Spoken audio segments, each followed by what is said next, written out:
तो आप सभी को पता है, इससे पहले मैं आपका नंद वंश पूरा कंप्लीट करा चुका हूँ। तो आज है मौर्य साम्राज्य की बारी और ये भी कंप्लीट कराऊंगा। जहाँ तक बन सकता है क्वेश्चन आपका वो बनेगा पेपर के अंदर जब आप देखने चाहोगे।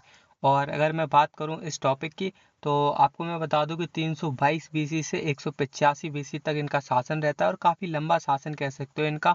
और अगर मैं बात करूं चंद्रगुप्त मौर्य की, तो फिर इसमें देखो आपको चंद्रगुप्त मौर्य मेन देखने को मिलेंगे, इसी में आपको अशोक देखने को मिलेंगे और बिंदुसार भी इसी में देखने को मिलेंगी। अशोक जो होते हैं ना, वो अपने भाई की ही हत्या करके और गद्दी में बैठ जाते हैं और बस राज करते हैं। इसी में आपको कलिंग युद्ध देखने को मिलेगा।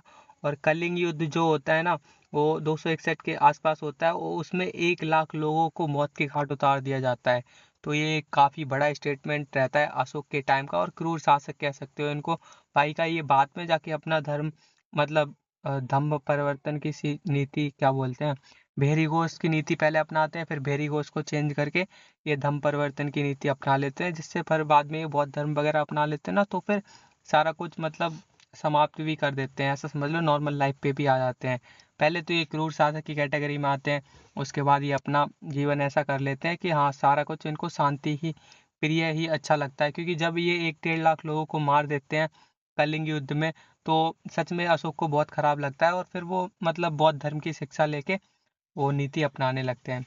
ऐसा कुछ है, मज़ा आएगा आपको पूरा टॉपिक पढ़ने में। और टॉपिक ही नहीं, जिस टाइम आपका क्वेश्चन दिखेगा ना पेपर में, आपका दिल खुश हो जाएगा। पहले तो आपके चेहरे पे मुस्कान आएगी और उसके बाद आप क्वेश्चन को टिक लगाते आगे बढ़ रहे होंगे। तो टॉपिक के ऊपर आते हैं। देखो टॉपिक क्या करना है, मौर्य साम्राज्य जो है वो 322 बीसी से 185 बीसी तक चलता है। अगर इनके परिचय की बात करूँ तो इनका जो संस्थापक है वो चंद्रगुप्त मौर्य है, मौर्य वंश के। और राजधानी आपकी पाटलिपुत्र होती है मौर्य वंश के टाइम पर, ठीक है। तो ये ध्यान रखना कि मतलब मौर्य वंश के टाइम पे क्या राजधानी रहती है, तो वो पाटलिपुत्र रहती है। इसकी बात करूँ तो फिर प्रधानमंत्री आचार्य चाणक्य होते हैं। इनके अन्य नाम बोलते हैं तो फिर विष्णुगुप्त, कौटिल्य भी बोलते हैं आचार्य चाणक्य को, भारत का मैकियावेली भी बोलते हैं। और ये पूछा गया क्वेश्चन है कि भारत का मैकियावेली किसी को बोलते हैं, तो जाहिर सी बात है आचार्य चाणक्य को बोलते हैं, जो कि प्रधानमंत्री होते हैं उनके राज मतलब शासन में, चंद्रगुप्त के शासन में। आगे बात करते हैं तो प्रमुख पुस्तक भी है आचार्य चाणक्य की। तो फिर अर्थशास्त्र उनकी फेमस पुस्तक है, आपने सभी ने तो सुनी होगी।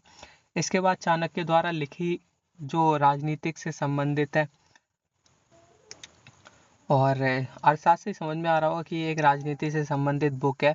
भाई का अगर मैं बात करूँ आगे की, तो फिर चंद्रगुप्त मौर्य की बात करूँ तो उनका शासन कब से कब तक रहता है, 322 बीसी से 298 बीसी तक अकेले चंद्रगुप्त शासन करते हैं इस टाइम पीरियड तक। वैसे तो आपको खुद ही मैं बता दिया 185 वंश तक पूरे मौर्य वंश का शासनकाल रहता है। लेकिन अगर मैं अकेले खाली चंद्रगुप्त की बात करूं, तो उसमें से 322 से 298 बीसी तक चंद्रगुप्त ही खाली शासन करते हैं। इसके बाद उपलब्धियों की बात करूं तो भारत का मुक्तिदाता इनको बोलते हैं चंद्रगुप्त मौर्य को, एंड्रोकोट्स बोलते हैं और सैंड्रोकोट्स, ये इनकी अलग उपाधियां हैं कह सकते हो, इनको मिली थी। और इसके बाद अगर मैं बात करूं तो फिर प्रमुख युद्ध इन्होंने जो किए हैं वो 305 बीसी में सेल्यूकस निकेटर के साथ करी थी। और निकेटर की हार के बाद उनकी पुत्री कार्नेलिया का विवाह चंद्रगुप्त से हो जाता है। और देख लो भाई, ऐसा ही होता है राजा राजाओं के सीन में, चाहे कैसे भी राजा हो, मतलब दूसरे को हरा के उनकी पुत्री वगैरह से विवाह कर लो ना, तो पत्नी से विवाह कर लो। आगे आप पढ़ोगे ये सब, मतलब पत्नी वगैरह से विवाह कर लेते हैं राजा वगैरह। तो मतलब युद्ध वगैरह जीत के अकबर वगैरह के टाइम में वो जाता है गुजरात विजय पे, तब किसी न किसी से विवाह करता ही रहता है। उसका तो एक अलग ही मतलब दुनिया चलती है। खैर छोड़ो, वैसे भी आपको मैं बता दूं कि राजा ऐसे ही होते हैं, सभी का मन इधर उधर डोलता ही रहता है। ज़्यादा युद्ध तो कम करते हैं, ड्रामे ज़्यादा करते हैं। खैर अगर मैं बात करूं इनके दहेज की बात करें, तो निकेटर ने 4 प्रांत दिए थे जब चंद्रगुप्त के साथ इन्होंने विवाह संपन्न किया था अपनी पुत्री का। काबुल, कांधार, मकरान और हेरात, ये 4 दहेज में दिए थे। और अगर आपको ध्यान हो तो बिम्बिसार को भी एक दहेज में मिला था, लेकिन उसको काशी मिला था, ठीक है। तो अगर मैं बात करूं तो मेगिस्थनीज निकेटर का दूत होता है और जिसे इंडिका पुस्तक लिखी है, मेगिस्थनीज ने ही इंडिका पुस्तक लिखी है। और इसने पाटलिपुत्र को पाली ब्रोथा कहा है इस पुस्तक के अंदर, तो ये भी आपको ध्यान रखना है। आगे अगर बात करूँ तो जूनागढ़ अभिलेख होते हैं। अब जूनागढ़ अभिलेखों की बात करूँ तो रुद्र दामन ने जारी कराए थे, ठीक है।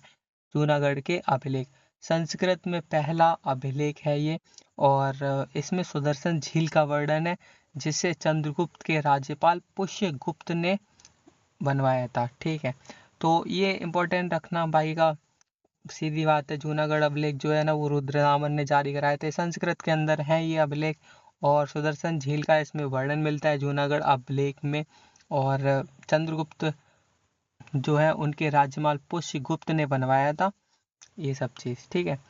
सो आगे अगर बात करूँ, सुदर्शन झील का वर्णन बता रहा हूँ। उसके बाद आपका बात करूँ तो धार्मिक जीवन इनका कैसा रहता है, तो जैन धर्म के अनुयायी रहते हैं आपके चंद्रगुप्त।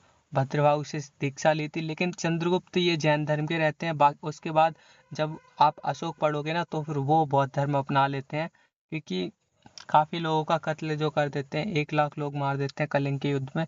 तो ये एक बड़ी संख्या कह सकते हो। सोचो आपके सामने 1 लाख लाशें पड़ी हों, तो आपको देखने में ही इतना ऑकवर्ड लगेगा।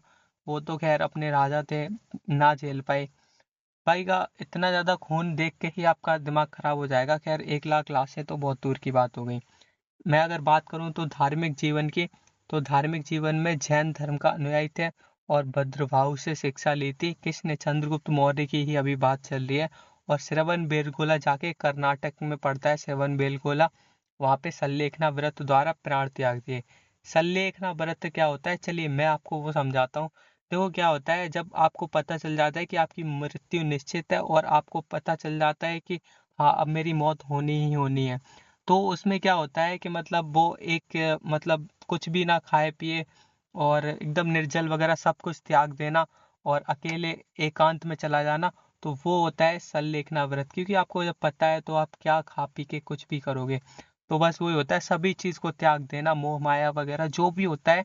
तो बस वही होता है जी, ये मतलब चंद्रगुप्त मौर्य अपने घर को छोड़ के चले जाते हैं, खाना पीना वगैरह सब छोड़ देते हैं और सल्लेखना व्रत के थ्रू अपने प्राण त्याग देते हैं श्रवण बेलगोला के अंदर। और भद्रवाहु से शिक्षा ली थी इन्होंने, तो ये याद रखना। और ये भी ध्यान रखना क्योंकि ये जैन धर्म का अनुयायी था। चंद्रगुप्त मौर्य जैन धर्म के अनुयायी थे। इसके बाद बिंदुसार होते हैं। बिंदुसार का आपका शासनकाल की बात करें तो बिंदुसार का शासनकाल 298 बीसी से 273 बीसी तक रहता है।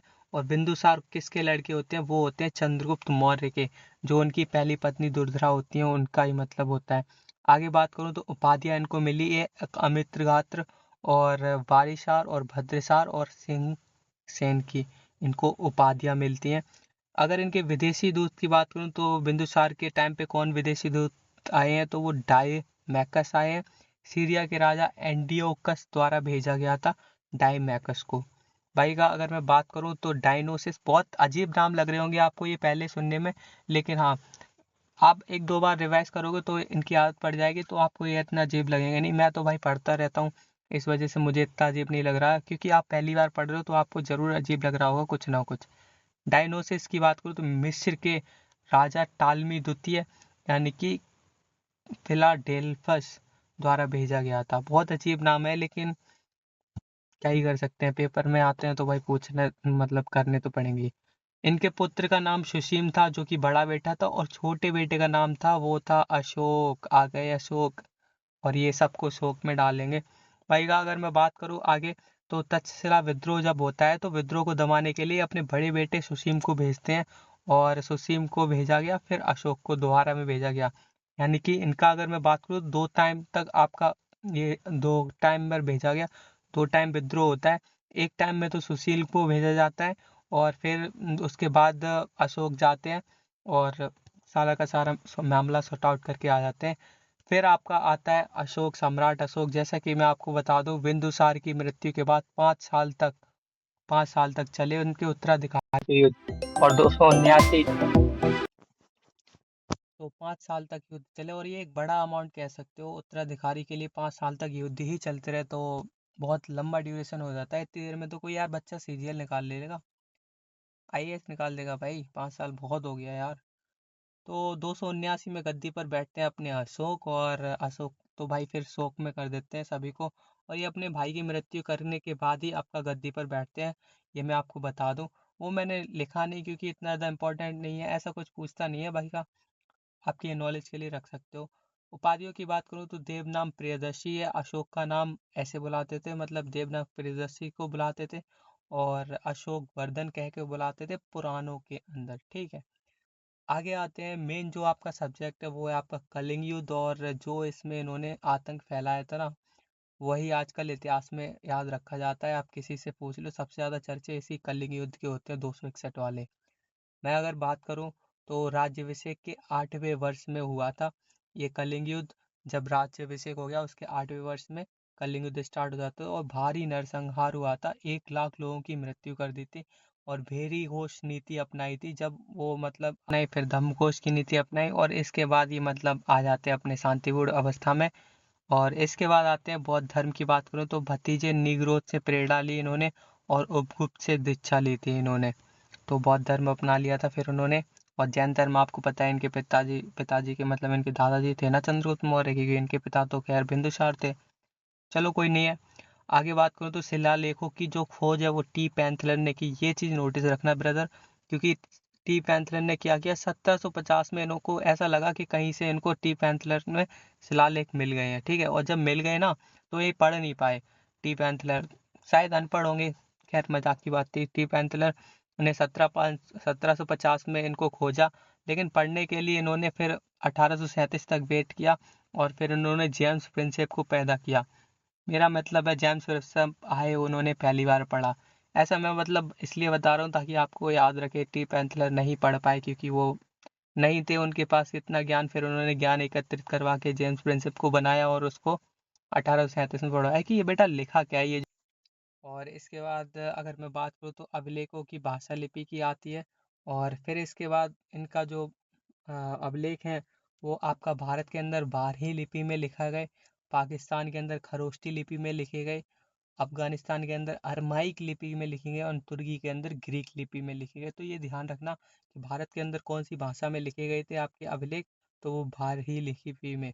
पाकिस्तान के अंदर खरोष्टी लिपि में लिखे गए थे अभिलेख, अफगानिस्तान के अंदर अरमाइक लिपि में लिखे गए थे अभिलेख, तुर्की के अंदर ग्रीक लिपि के अंदर लिखे गए थे अभिलेख। तो बस यही पूछना है, और इतना ही पूछा जाता है कि भारत के अंदर किस मतलब भाषा में लिखे गए थे, तो आपको बस एक ही टिक लगा देना है, बारही लिपि में लिखे गए थे अभिलेख। इसके बाद की अगर मैं बात करूं तो आपको देखने को मिलेगा प्रमुख शिलालेख और स्तंभ। पहला जो शिलालेख था वो पशुबलि की निंदा और अहिंसा का संदेश देता है। उसके बाद जो दूसरा शिलालेख होता है वो पशु चिकित्सा और दक्षिण राज्यों यानी कि चोल पांड्य आदि का उल्लेख बताता है, ये दूसरा शिलालेख है। ठीक है, 13वां शिलालेख जो होता है ना वो कलिंग युद्ध का वर्णन करता है, 261 BC में जो आता है, उसमें उन्होंने धम्म नीति अपनाई थी, फेरी घोष नीति अपनाई थी। इसके बाद अगर मैं बात करूँ तो स्तंभ लेख की बात करूँ तो कुल 7 स्तंभ लेख हैं। दिल्ली से टोपरा और मेरठ से दिल्ली। स्तंभों को फिरोज शाह तुगलक दिल्ली लाया था, और कौशाम्बी स्तंभ को अकबर ने प्रयागराज में स्थापित किया था। ठीक है, रानी अभिलेख जिसको हम बोलते हैं। उसके बाद अगर मैं बात करूं तो मौर्य के समकालीन और समाज, तो मौर्य के समकालीन और समाज की बात करूं तो समाज इनका पितृ सत्तात्मक था, मौर्यकालीन का जो भी था। ठीक है, मौर्यों में मात्र सत्तात्मक का इतना नहीं चलता था, और मौर्यों के टाइम पे समाज था वो पितृ सत्तात्मक था। ठीक है, राजकीय भाषा की बात करूँ तो पाली भाषा थी आपकी मौर्य के टाइम की, और अशोक द्वारा घोषित की गई थी पाली भाषा। ये ध्यान रखना, पाली भाषा किसके द्वारा घोषित की गई थी, तो वो अशोक द्वारा की गई थी। वही का संस्कृत और प्राकृत भी प्रचलित थी। आगे बात करूं तो मुद्रा को ये पन बोलते थे, और ये क्वेश्चन आप ये समझ लो जितनी बार पढ़ लोगे ना उतना बढ़िया है, क्योंकि काफी टाइम बाद पूछा गया है। पता नहीं एग्जामिनर का ये क्वेश्चन क्यों इतना फेवरेट बन गया है। आप काफी एग्जाम उठा के देख लो ब्रदर, ये काफी क्वेश्चन आता है कि मतलब मुद्रा को क्या कहते हैं मौर्य के टाइम को, तो वो बोलते हैं पन बोलते हैं। ठीक है, ऐसे ही करके सीता अध्यक्ष को बोलते हैं। राजकीय कृषि और भूमि का अध्यक्ष होता है उसको हम सीता अध्यक्ष बोलते हैं, मतलब कृषि और भूमि का अध्यक्ष को सीता अध्यक्ष बोलते हैं। फिर समाहर्ता किसको बोलते हैं, जो राजस्व विभाग का प्रमुख होता है उसको समाहर्ता बोलते हैं। और सन्निधाता किसको बोलते हैं, कोषाध्यक्ष होता है ना उसको हम सन्निधाता बोलते हैं। ऐसे ही करके आपका आता है प्रदेष्टा। प्रदेष्टा फौजदारी सिस्टम को बोलते हैं प्रदेष्टा। इसके बाद अगर मैं बात करूं तो और अगर आपको मैं एक चीज़ बता दूं, अगर आपको वैसे ना समझ में आए तो इधर मैंने लिखा भी है क्रिमिनल डिवीजन वगैरह, तो इससे भी आप समझ सकते हो। अगर मैं बात करूं तो मौर्यकालीन के टाइम के अधिकारी और शिक्षा विभाग की बात करूं तो धर्मस्य किसको बोलते हैं, व्यवहारी होता है, और दीवानी विभाग जो होता है ना उसको हम धर्मस्य बोलते हैं, सिविल डिपार्टमेंट। फिर आपको देखने को मिलेगा पन्याध्यक्ष, पन्याध्यक्ष बोलते हैं वाणिज्य विभाग को। ठीक, ऐसे ही करके अगर मैं बात करूं तो अक्राध्यक्ष किसको बोलते हैं, और अजीब अजीब नाम है, एक बार आप ध्यान कर लोगे ना, इनको याद कर लोगे, फिर इतना दिक्कत नहीं होगा। अक्राध्यक्ष बोलते हैं खान विभाग को बोलते हैं, यानी कि माइन डिपार्टमेंट को बोलते हैं अक्राध्यक्ष। कंकड़ शोधन बोलते हैं फौजदारी न्यायालय को। रज्जुक बोलते हैं भूमि मापन का अधिकारी। और लगा लो स्टार भाई, इतना इंपॉर्टेंट है कि भाई छोड़ के जाना मत। रज्जुक किसको बोलते हैं, तो भूमि मापन का अधिकारी होता है रज्जुक। ठीक है, बहुत टाइम आ चुका है ये प्रीवियस ईयर के अंदर। ऐसे ही करके लक्षणाध्यक्ष बोलते हैं, सिक्कों की ढलाई का अध्यक्ष होता है ना उसको हम बोलते हैं लक्षणाध्यक्ष। मांत्रिन बोलते हैं मंत्री को। एंड युक्ता बोलते हैं आपके अधीनस्थ राजस्व अधिकारी को बोलते हैं। ठीक है, नायक की बात करूँ तो नायक नगर सुरक्षा का अधिकारी होता है। और प्रादेशिक जो होता है ना, प्रादेशिक वो जिला प्रशासक होता है, डिस्ट्रिक्ट एडमिनिस्ट्रेशन। सूत्राध्यक्ष बोलते हैं कताई बुनाई का विभाग। तो ये इंपॉर्टेंट है, इसी वजह से करा रहा हूँ, नहीं तो मुझे कोई शौक नहीं है, क्योंकि आते हैं यहाँ से क्वेश्चन, इस वजह से पूछा गया है। ये पूछा गया था आपका मांत्रिक किसको बोलते हैं, तो भाई मंत्री को टिक लगाओ, आगे बढ़ जाओ। अगर आपको पता है तो ही कर पाओगे, अदरवाइज ऐसे गणित लगा के कुछ फायदा नहीं है।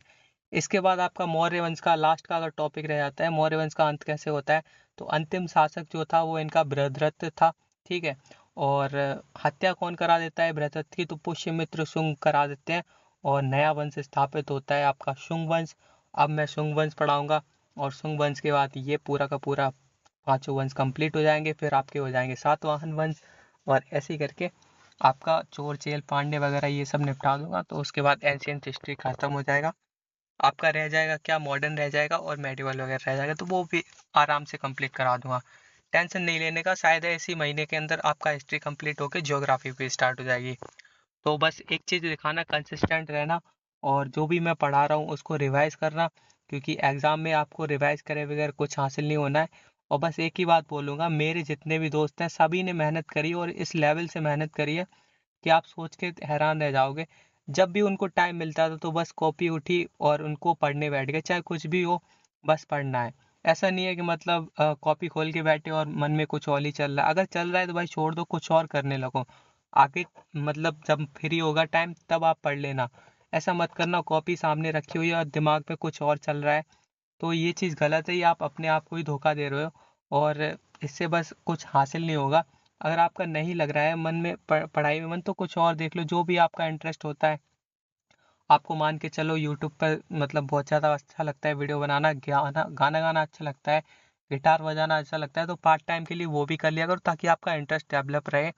और स्टडी को भी कर लिया करो। लेकिन बस ऐसा समझो कि जिस टाइम आपकी मंथली इनकम आने लगेगी ना, आप मंथली पैसा कमाने लगोगे, भाई सच बता रहा हूँ ना, हर जगह से इज्जत मिलना स्टार्ट हो जाएगी आपको, घर से तो बाहर से तो। और हर कोई बस देख के तारीफ के ही पुल बांधेगा। बस इतना कर लो कि मंथली इनकम सेट कर लो, फिर चाहे यूट्यूब से करो आप, और चाहे आप करो अपने पढ़ाई से, या एक साल पूरा जी जान झोंक दो और बस एक जॉब निकाल के ले जाओ, और बस काम कंप्लीट हो जाएगा, सभी का मुंह बंद हो जाएगा। सभी जिस लेवल से अभी आपको देख रहे हैं ना, ऑटोमेटिक उनके आगे लेवल बढ़ जाएगा। तो बस यही करूँगा, कंसिस्टेंटी के साथ फोकस करते रहो, जो भी आप पढ़ रहे हो उसका रिवाइज कंटिन्यूअसली करते रहो, और एक ना एक टाइम आपको सफलता जरूर मिलेगी। क्योंकि मेरे जितने भी दोस्त हैं सभी ने मेहनत करी है, चाहे बेशक उनको 5 से 6 साल लगे हों, और हो सकता है इससे ज़्यादा भी लगे हों, लेकिन उनको सक्सेस मिल चुकी है एंड में जाते हुए। और ऐसा मेरा पर्सनल एक्सपीरियंस है, जितने भी मेरे दोस्त थे सभी का हो चुका है। क्योंकि जितने भी लगे हुए थे इतने टाइम से, मैं मानता हूँ टाइम ज़्यादा ले लिया, लेकिन हाँ आज वो कम से कम मंथली अपना इनकम तो जनरेट कर रहे हैं। आपको ज़रूरी नहीं है कि पढ़ाई ही करनी है, आप अगर इसके अलावा भी कुछ कर रहे हैं तो आप कुछ टाइम उसका भी दे दिया करो। ताकि मैं कहता हूँ ना कि इंटरेस्ट और टैलेंट से अगर बढ़ के कुछ नहीं होता है। अगर आप पढ़ाई मन मार के कर रहे हो तो वो सच में समझ में नहीं आएगा, लेकिन अगर आप एक कुछ टाइम, मैं कुछ टाइम की बात करूँ, 2 से 3 घंटे अगर आप दे रहे हो ना अपने टैलेंट को भी या अपने इंटरेस्ट को, तो भी बहुत ज़्यादा कुछ निकल सकते हो आप, एक अलग ही लेवल पर जा सकते हो। और सभी से हट के भीड़ में जो लगे पड़े हो ना, आप उधर से भी ज़्यादा निकल सकते हो। क्योंकि आपको मैं बता दूं कि सबके बस की पढ़ाई नहीं होती है, और जिसके बस की होती है तो उसको भाई एग्ज़ाम निकालने से कोई रोक नहीं सकता। क्योंकि वो इस लेवल से दिन रात लगा पड़ा है, उसको फ़र्क ही नहीं पड़ रहा है यार, दिन में जागना है रात में जागना है, बस वो करे जा रहा है मेहनत। और उसको पता है एंड में मेरे को मंजिल मिले ना मिले, मेरा कोई और भी लक्ष्य हो सकता है। और जिसको मतलब पढ़ाई पे इंटरेस्ट है तो भाई उसका तो मैं कुछ कह ही नहीं सकता कि वो एग्ज़ाम ना निकाले, मान ही नहीं सकता, बिल्कुल निकाल लेके जाएगा। और अगर आपको इसके अलावा और कहीं इंटरेस्ट मन वगैरह लगता है तो आप उसको भी टाइम दे दो, क्योंकि ज़रूरी नहीं है कि सबका पढ़ाई से ही हो जाए। कभी कभी किसी का इंटरेस्ट और टैलेंट भी काम आ जाता है, तो वो पढ़ाई से हट के कुछ अलग ही करने का सोचता है और हो जाता है, ऐसी बात नहीं है। तो मैं बस एक ही चीज़ बोलना चाहूँगा, जिस चीज़ में आपका ज़्यादा मन लग रहा है आप थोड़ा टाइम उसको दो, लेकिन पढ़ाई को भी बिल्कुल कंप्लीटली मत छोड़ो। ऐसा मैं नहीं कह रहा कि बिल्कुल इसको छोड़ दो, ठीक है। अगर आपका उसमें ना हुआ तो फिर आप इधर तो धीरे धीरे कर रहे हो, आपका बेशक थोड़ा ज़्यादा टाइम लग जाएगा, 5 से 6 साल, लेकिन हाँ, निकाल ले जाओगे भाई, एंड में जाके आपको सक्सेस मिल जानी है। तो बस इतना ही कहना था आपको मेरे ज़रिए। और जो भी आपके माँ बाप वेट कर रहे हैं कि अब मेरा बच्चा या फिर बेटा जो भी है मतलब निकाल ले जाएगा एग्ज़ाम, बेटी हो, तो उनको थोड़ा बहुत गर्व फील कराओ। बस यही कहना चाहूँगा। भाई का लगे रहो, दिन रात मेहनत करते रहो, कंसिस्टेंसी ब्रेक मत करना। और मिलते हैं नेक्स्ट वीडियो में। Bye bye.